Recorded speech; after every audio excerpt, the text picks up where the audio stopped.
Leto, yet another of Zeus's lovers, would experience the full extent of Hera's jealous rage.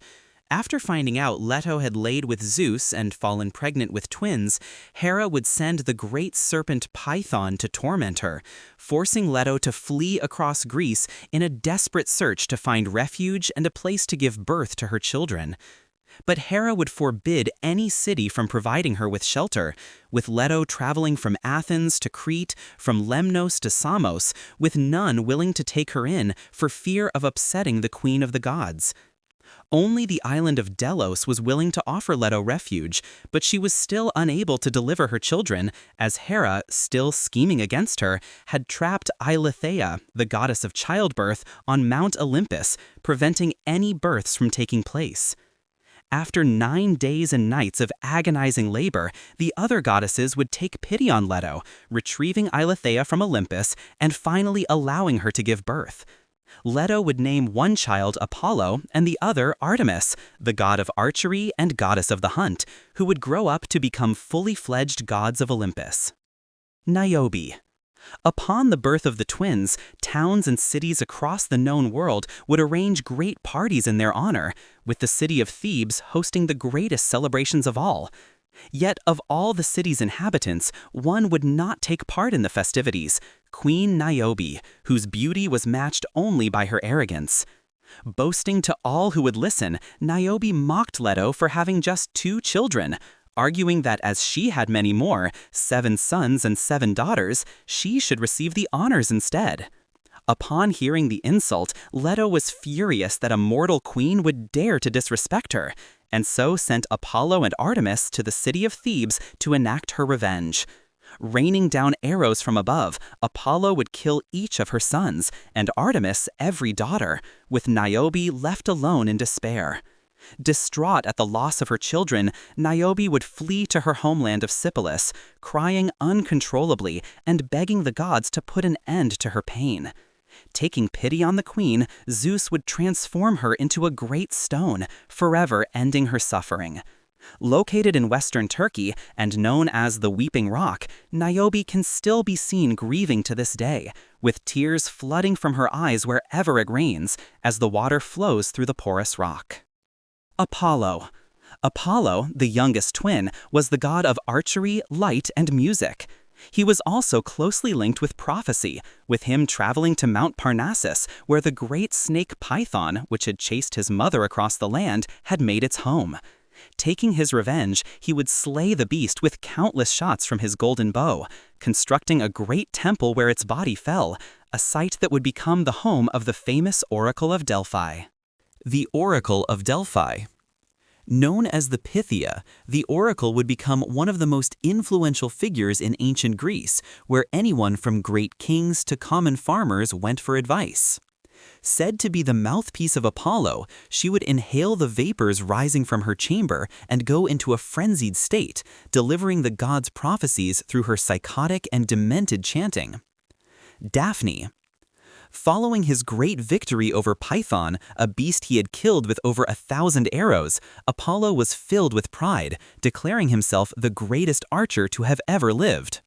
So proud was Apollo that when he saw Eros, the youthful god of love, holding his own bow and set of arrows, Apollo would laugh at the child, declaring that he was unfit to even wield such a weapon. Filled with rage, Eros would swear revenge against Apollo, promising to show him the full extent and true power of his bow. Following Apollo to the river Peneus, Eros would soon spot the river's daughter, the beautiful Daphne, sitting upon the shore. Taking aim with his bow, Eros would fire a gold-tipped arrow at Apollo, causing him to fall madly in love with her. Yet he would fire a second arrow at Daphne, one tipped with lead, that would make her feel nothing but disgust at the sight of Apollo. And so, as the god of archery approached Daphne overcome with desire, she would flee at the very sight of him, running through the forest in a desperate attempt to escape. Consumed by Eros' spell and longing to confess his love, Apollo would chase her through the woods, using his divine powers to quickly catch up and reach her. Terrified of the god, Daphne would cry out to her father, the river god Peneus, for help. He would answer her call, with her soon beginning to feel a great heaviness overcome her limbs. Slowing to a halt, her skin would turn to bark and her hair to leaves, until finally, Daphne's transformation was complete. Where a young and beautiful woman had once stood was now the first laurel tree, with Apollo using his powers of eternal youth and immortality to make the laurel tree's leaves evergreen, ensuring they kept their color all year round. Mourning his lost love, Apollo would carry a laurel wreath wherever he went, making sure that Daphne was always close to his heart. Asclepius. Apollo's most important child would be Asclepius, a famous physician who was so skilled that he was able to bring the dead back to life. But this would draw the wrath of Hades, as these resurrections destroyed the balance of nature and deprived the underworld of new souls. To restore the natural order, Zeus would kill Asclepius with a thunderbolt, yet at the pleading of Apollo, Zeus would later resurrect him, with Asclepius becoming the god of healing and medicine. Asclepius would later father Hygeia, the goddess of cleanliness, from whom we derive the word hygiene. Goddess of the hunt and twin sister of Apollo, Artemis was a deadly archer, watching over hunters and ensuring that nature was kept in check. A goddess of the moon and one of 3 virgin goddesses alongside Athena and Hestia, Artemis was quick to anger, protecting her chastity by any means possible.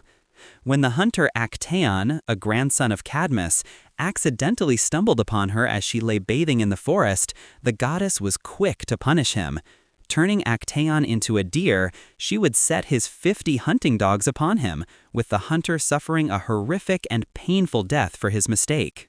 Poseidon, brother of Zeus, ruled the seas from his magnificent palace beneath the waves.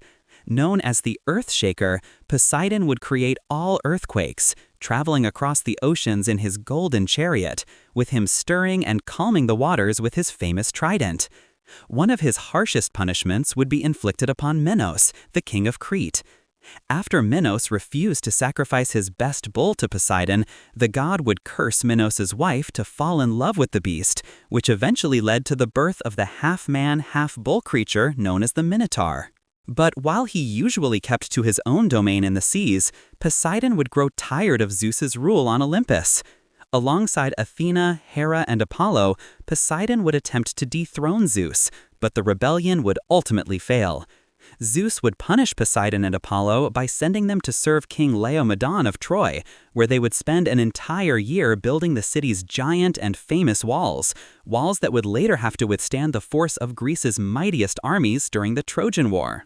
Athena, the goddess of war and wisdom and the child of Zeus and Metis, was known for her love of strategists and cunning heroes, helping many of them on their great quests. But she was also a proud goddess, and to stake her claim on the world, she decided to compete for patronage of a great city in eastern Greece, which was yet to be named.